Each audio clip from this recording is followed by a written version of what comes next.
One of the things about God that I love is that the Lord always has a desire for us to be in connection to Him. There's a few verses that come to mind when I think about this, right? When I think about how God has a unconditional love towards us.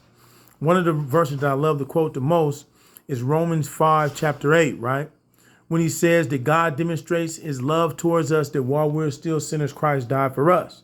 Now, that's to say that the thing that we needed to be done, to be delivered, to be set free, that had a barrier between us and God, he done that even though mankind was in a position where they did not deserve it, had not earned it, where people were running riotous and rebellious and going against God's will.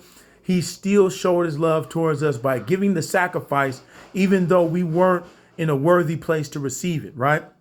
I was also reading today in the book of Ezekiel, chapter 18, verse 23, where he says, I have no pleasure at all that the wicked should die. That even those who are living in rebellion and in sin, God takes no pleasure in them dying, being separated from him, perishing in any way. And so we have to understand the importance of remembering that God has an unconditional love for us, that God loves us no matter what we've done, where we've been, where we come from, how we live, the decisions that we make. They don't determine the love that God has for us. His love for us is based on his character and not ours. So we have to make room for the love of God in our lives, remembering that God always extends his hand of invitation into relationship to us, no matter who we are, where we're at, or what we're doing. God will meet you right where you are. And you know that verse where Jesus says, come to me, you who are weak and heavy laden. This is not just for those who are religiously burnt out. This is also for people who are just tired of going through the motions of a sinful life, tired of living outside of his will and trying to bear the weight of trying to be perfect and trying to be righteous or trying to achieve goodness on their own.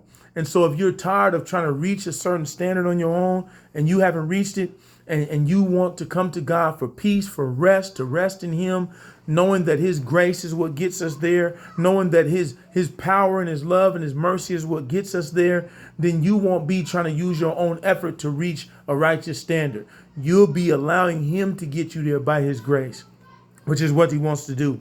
And so I just want to encourage you today. Remember that God knows where you're at. He knows our sinfulness. He knows our weakness. He knows that we're unable to accomplish it ourselves. But he still extends his hand of grace, loves us anyway, and has made way for us to be in relationship with him, not based on our ability, not based on what we can do or what we can earn, but based on who he is and the fact that he loves us. And he already made the sacrifice for us. All we have to do is accept it, right? That's what the gospel is.